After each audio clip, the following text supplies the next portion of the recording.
Salve, salve, meus amigos! Bom dia, boa tarde, boa noite, rapaziada! Corinthians e Vasco, Vasco contra Corinthians, é a final da Copa do Brasil 2025. Rapaziada, eu fiz as análises dos jogos, vocês vão ver aí, eu separei os trechos, mas eu queria comentar algumas coisas. Jardim, Thiago Silva e também falar que a final da Copa do Brasil vai ser entre o pior paulista e o pior carioca. Se você analisar o Campeonato Brasileiro, o pior paulista e o pior carioca. Copa! Isso é Copa. Isso é competição de Copa. O pior paulista e o pior carioca. Meus amigos, exatamente o que fala, né? Não tem nada mais democrático do que competição de Copa. Nada mais democrático. Até esse aqui eu separei esse aqui do Benja, ó.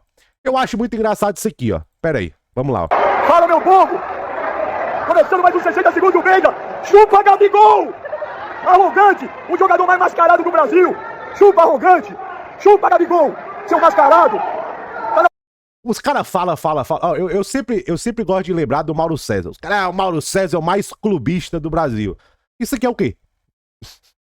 Não tô aqui defendendo o Gabigol, não. Mas você não vê o Mauro César mandando uma dessa. Os caras falam do Mauro César, é aquela coisa, né? Fale aquilo que você é dos outros, né? Cara, de verdade, se você for analisar aí, aquele Danilo Leila, eu chamo ele de Danilo Leila Vieri. Aquele cara, ele é mais 300 vezes mais clubista do que o Mauro César. 300 vezes. O Benja, meu Deus do céu. Mas o Mauro César, ele... Cara, de verdade, o Baldasso é mais honesto do que certos jornalistas aí. O Baldasso. Porque o Baldasso, ele assume o que ele é. O Baldasso, ele é clubista, mas ele não se veste de um mantra de cara que fica em cima do muro. Isso aqui pra mim, velho, na moral, eu acho meio paia, entendeu? Depois é o cara que quando o Mauro César dá... Porque o Mauro César, ele é... Não tô negando que o Mauro César não seja clubista. Ele é clubista. Mauro César, de vez em quando, você vê que ele traz pra si a dor do flamenguista. Mas tem jornalista aí que faz pior e não é falado, belezinha? O Leonardo Jardim decide deixar o Cruzeiro. De verdade, cara, eu vou falar pra você. Que movimento covarde do Jardim, sabe?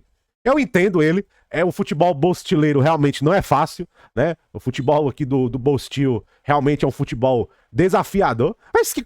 Cara, ganha... Ó, Leonardo Jardim, eu quero ver aonde você vai achar outra situação dessa. O dono te ama, você tem apoio, você tem investimento, você tem elenco, você tem poder. Que covarde, velho. Fala um negócio pra vocês, a verdade é essa. Rapaziada, o Leonardo Jardim tava desconsiderado na Europa. Ele tava lá no mundo árabe. Tá lá no mundo árabe. Zero. Chegou aqui no Brasil, ganhou poder, ganhou salário bom, 5 anos de contrato na mesa. Mano, também tem uns caras também que é uns nome toque, velho. Pelo amor de Deus, vira homem, velho. Às vezes, é por isso que eu falo, falta mais testosterona no futebol, entendeu? Tá faltando mais, a verdade é essa. Não vou ficar mais. Mano, eu quero saber aonde você vai achar outra situação dessa.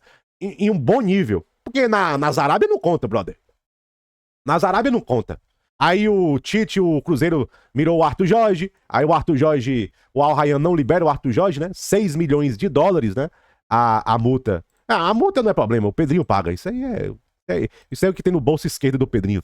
Agora o Al Rayyan não libera, apesar que 6 milhões de dólares é caro, entendeu? E tem o Tite aí também na mira do Cruzeiro. Vamos ver quem o Cruzeiro vai trazer. Mas, velho, sei lá, eu achei esse negócio do Jardim, achei uma atitude pequena. Achei uma atitude mole, entendeu? E o Thiago Silva não fica no Fluminense. Rapaziada, o Thiago Silva nunca quis voltar da Europa pra cá, rapaziada. Ele veio pra cá porque ele ficou sem opção. Ele poderia jogar ali time pequeno. Mas o Thiago Silva, ele ficou sem opção no alto nível. Ele preferiu voltar pro Brasil. Ele queria muito ter renovado com o Chelsea. O destino deve ser a Europa pra ficar mais perto da família. Pois é. A família dele tá toda em Londres. Ele quer voltar pra Inglaterra, pra perto ali. Entendeu? E o Thiago Silva não fica no Fluminense. Ele sempre quis. E esse negócio de Milan, é porque o empresário dele tá tentando cravar alguma coisa pra ele. Tamo junto. Rapaziada, Corinthians na final da Copa do Brasil 2025. Nem atualizou aqui ainda o SofaScore, rapaziada. Atualizou agora. Acabou o jogo, né? Cruzeiro ganhou o jogo 2-1, mas o Corinthians ganha nos pênaltis 5-4. Rapaziada, o futebol é um negócio impressionante. É a coisa mais importante das menos importantes, né? Tava aqui na Globo, aí o Corinthians classificou, aí a câmera foca na menina chorando, gritando, obrigada Deus. Como não se emocionar, né? Uma criança, né, no estádio desse aí, gritando, obrigada Deus. Obviamente, Deus tem muito mais coisa pra fazer do que se preocupar com o Corinthians, né, rapaziada? Mas isso é o futebol, isso é a paixão do futebol. E, cara, pênalti foi uma... Essa é o tipo de eliminatória que realmente foi decidida nos pênaltis. E o Gabigol, que é o cara que ele foi com todos os méritos. O Gabigol, ele tem uma estrela que é dele. Hoje era um pênalti, que é um negócio que ele perdeu, pouquíssimos que eu vi. Cara, de verdade, eu não lembro de 3 pênaltis do Gabigol perdido pelo Flamengo. Eu não lembro. Até o cara, eu lembro um ano do Flamengo que o pessoal... É a pênalti pro Flamengo. É gol, né? Porque o Gabigol não perde pênalti. E ele perdeu hoje. Era o pênalti pra classificar, pra colocar o Cruzeiro na final da Copa. O Gabigol, o mega decisivo, o cara que não perde pênalti, perdeu o pênalti. Futebol, rapaziada. Eu não vou aqui pisar no perde-gol, né? Não vou pisar nele. Jamais. Tipo assim, o Gabigol não vai ser hoje que ele vai receber a fama de pipoqueiro, não. O Gabigol decidiu muita coisa, entendeu? Mesmo jogando mal, aquela Copa do Brasil de 2024, ano passado, tipo assim, aquele ano inteiro ele empenou, ele não fez nada pelo Flamengo, mas ele foi importante na final. É o Gabigol. E, cara, o Cruzeiro... É muito difícil você ficar falando, o Cruzeiro tem que sair de cabeça erguida. Mas, rapaziada, ó, eu como neutro, o que eu posso falar pro Cruzeiro é sair de cabeça erguida, cara. O Cruzeiro lutou, cara, o Cruzeiro deu tudo de si. Deu tudo de si. O Cruzeiro, no final do jogo, tava morto. O Cruzeiro entrou em campo pra dar tudo e mais um pouco. E tomou um gol de bola parada, mas o Cruzeiro também fez um gol ali, mas o Cruzeiro merecia o gol. O Cruzeiro realmente é uma pena, cara. Quando não é pra você ver, ó. Era pra ser do Corinthians. Quando não é pra acontecer, cara, o Cruzeiro tomou um gol bobo de bola parada, o Gabigol foi bater o pênalti que era pra classificar. Quando... Me lembrou muito aqui, cara, a final do Fortaleza contra a LDU, na Sul-Americana. O Pedro Augusto teve a chance lá de garantir o título pro Fortaleza e perdeu o pênalti. E a sequência de merda aconteceu, a LDU foi campeã. Quando não é pra acontecer, cara, futebol é desgraçado. Agora, vamos pro jogo. Cruzeiro foi pra dentro do Corinthians. O Corinthians, eu acho... Cara, não sei se o Corinthians... Vendo como o jogo desenrolou, o Corinthians jogou mal. Lento, passivo. O Corinthians jogou mal e marcou mal. O Cruzeiro, jogando entre as linhas do Corinthians, maltratou. Christian, Sinisterra, o Matheus Pereira, jogando entre as linhas, ele fez o que quis. Caio Jorge caindo pelas pontas. O Léo Jardim, ele deu uma bela estudada no padrão defensivo do Corinthians. E vamos atacar espaço, vamos jogar nesses espaços. Com intensidade, agredindo, com agressividade. E o Corinthians marcou mal. Passivo, aberto, pouca agressividade na marcação. O Corinthians jogou mal, rapaziada. O fato é esse. O Corinthians jogou mal. Primeiro tempo, marcou mal. E o Cruzeiro com intensidade. O Cruzeiro em cima.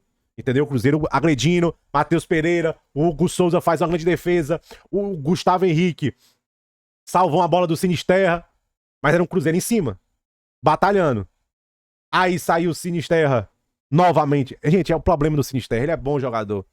Mas vive bichado, velho. O maluco não fica saudável. É impressionante. Entrou o Kenny Arroio. Cruzamento do Christian. O Arroio vai lá, cabeceia. E faz 1-0. Mas 1-0 do Cruzeiro é merecido. O Cruzeiro lutou pelo 1-0. Volta pro segundo tempo, tira o Carrillo, coloca o Garro, coloca o Raniel e coloca o Martínez. O Corinthians até que ganha mais posse de bola. Aí sofre o segundo gol. O Caio, rapaziada, ó. Eu já falei aqui pra vocês, aqui no Brasil de centroavante, eu falei, né? Tem o Vitor Roque, tem agora o Carlos Vinícius, tem o Pedro. Centroavante que eu acho que ainda vai receber uma segunda chance da Europa é o Caio Jorge. Sabe esse segundo gol aí? É esse tipo de atacante de 9, que ataca espaço, que cai pelas pontas, que articula, que finaliza, que entrega gol. Esse centroavante que tem mais ferramentas na caixinha. Obviamente o Caio Jorge tem que manter o nível, né? Bela jogada, toca, o Kenny Arroio que entrou com a estrela, 2-0 pro Cruzeiro. Aí o Cruzeiro vacilou muito em não acalmar a partida. O Cruzeiro deveria ter jogado um pouco mais uma afobação do Corinthians, mas não ajuda. 4 minutos depois, praticamente começa o jogo, bola parada, o André Ramalho cabeceia pra trás, ninguém corta, o Matheus Bidu vai lá e faz 2-1 pro Corinthians. Aí o Corinthians gosta do jogo. Aí o Corinthians bota a bola na trave, o Corinthians aumenta a intensidade, o Corinthians realmente começou a encaixar mais a marcação, com mais energia. O Corinthians faz uma abafa no Cruzeiro. Eu achei que o Cruzeiro deu uma bela cansada. Uma bela cansada, o Cruzeiro cansou. E o Cruzeiro tava tentando ali no final do jogo, você vê que nos últimos 10, 12 minutos, já tava assim, rapaziada, é o pênalti. O Corinthians já não queria sair muito, com medo. O Cruzeiro também, cansado, não queria se expor muito. Tava aquele jogo de gato e rato, né? A vontade de perder é maior do que a vontade... O medo de perder é maior do que a vontade de ganhar. 2-1, vai pros pênaltis. O Iralberto pede, aí Gabriel Barbosa tem a chance de colocar o Cruzeiro na final da Copa do Brasil. Perde, Gustavo Henrique faz, o Breno Bidon faz, e o Wallace vai lá e perde também. O Wallace bateu muito mal. Bateu muito mal, entendeu? Pra você ver, né, cara? 2 contratações milionárias do Cruzeiro perderam o pênalti. Bem simbólico, né? 2 jogadores que com certeza não vão ficar pra 2026. Se tinha alguma dúvida se o Gabigol iria ficar ou não no Cruzeiro, essa dúvida acabou hoje. Parabéns pro Corinthians. O Corinthians acabou passando numa vantagem que conquistou no jogo de ida. Não dá pra falar que não foi merecido pelo jogo de ida. Você vê, ó, um jogo do Corinthians, outro jogo do Cruzeiro.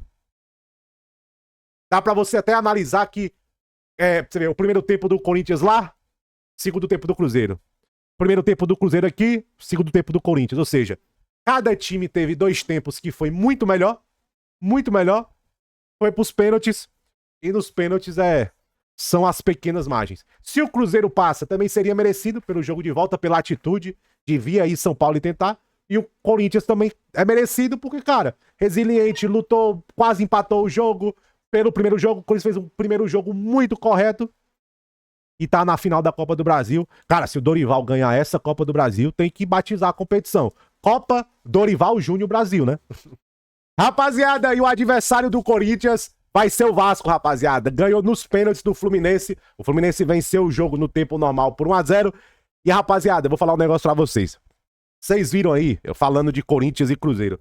Eu achei que Corinthians e Cruzeiro foi, como posso falar, foi mais equilibrado. Foi igual. Foi literal, cara, 2 tempos pra cada lado. Nessa aqui, eu achei que o Vasco mereceu mais. Bem mais. O Vasco lutou. Cara, o Fluminense...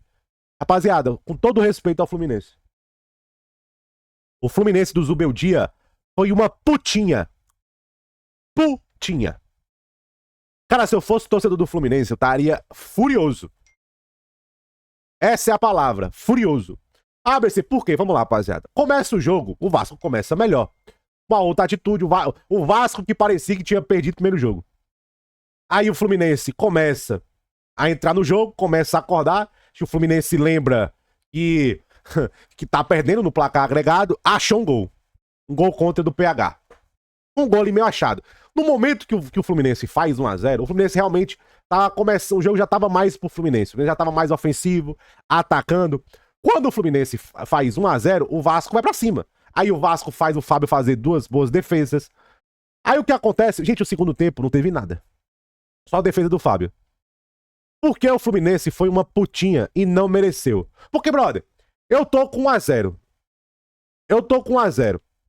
O Fluminense não quis mais jogo, gente. O Fluminense não quis mais jogo. O Fluminense não quis atacar, não quis agredir, não quis intensificar. Aí o que acontece? O Fluminense, ele dá a bola pro Vasco, ó, 60% de posse. E o Vasco gosta de ter a bola. É um time do Diniz. No final das contas, é um time do Diniz. Aí o Diniz força o Fábio a fazer boas defesas. O time do Diniz, o Ryan, o Thiago Silva fez um belo desarme no Ryan. Aliás, o Thiago Silva ganhou todas em cima do Ryan. Eu vou falar na abertura do vídeo sobre esse negócio de seleção e Thiago Silva. Thiago Silva que deve sair, né? Então, o Fluminense ficou passivo. O Fluminense foi uma putinha. Uma putinha. E, cara, uma putinha com tudo minúsculo. Não foi nem com tudo maiúsculo, não. Porque o Fluminense ficava passivo, tem que ir tudo bem, aí vai lá e finalizava. Um chute lá bloqueado lá. Aí o Léo Jardim não fazia. Não, o Fluminense não buscou o gol. O Fluminense não buscou fazer o 2-0, matar o placar, ser melhor, buscar. 1-0 tava bom pro Fluminense. E o Vasco, time do Diniz, o que é que o Diniz quer? Pegar a bola e vai. Ataca, busca o Ryan. Você vê, ele botou o Vegete no jogo, ele botou o Matheus pra bater pênalti, botou o Vegete lá no Nuno. Ele tava tentando, vai pra cima. Ele tava tentando. Você não dá a bola pro time do Diniz. E o jogo ficou. O jogo ficou nessa. O Fluminense foi muito passivo. Faltou pro Fluminense buscar o jogo. O Fluminense lembrou muito o Atlético Mineiro na final contra o Lanús na Sul-Americana. Parecia que 1x0 tava bom e, cara, o Fluminense tinha condição de ir pro 2x0. Parecia que tava com medo. Aí o Fábio fez belíssimas defesas. Belíssimas defesas. Porque se você dá. Ó, se você dá a bola pro time do Vasco de Diniz, aí você tem Felipe Coutinho, jogou muito bem. O Nuno cria chances. O Ryan, muito bom jogador, um prospecto, uma joia do futebol brasileiro. Se não fosse o Thiago Silva, o Ryan com certeza teria marcado dele. Então o Vasco, se você analisar os dois jogos, o Vasco mereceu mais. O Vasco buscou mais. O Vasco quis mais. É isso, rapaziada. Essa é a análise. Não tem nem muito pra onde correr, não. Não tem nem muito pra onde se esticar. Essa é a análise. O Vasco quis mais e o Fluminense, o time melhor, no momento melhor, embalado, em casa, volta do time titular praticamente. Cara, vai pra dentro, velho. Vai atacar, vai buscar o segundo gol. Agride. Não. Fica com a bola pra você. Ó, os times do Fernando Diniz não defendem bem. Não são times conhecidos por blocos defensivos. São times conhecidos por criar chance e ter a posse de bola. O que você faz? Você, ó, cara, olha como é uma burrice essa estratégia do Zubeldia.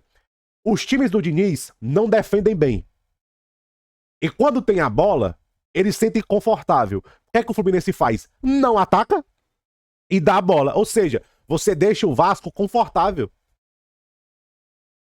Então, rapaziada, castigo pro Fluminense. Castigo, castigo. E o Vasco mereceu mais. O Fluminense foi apático, o Fluminense não quis. A verdade é essa, o Fluminense não quis. O Fluminense, novamente, foi uma putinha. Putinha. Parabéns ao Vasco. O Vasco buscou mais. O Vasco quis mais. Tamo junto.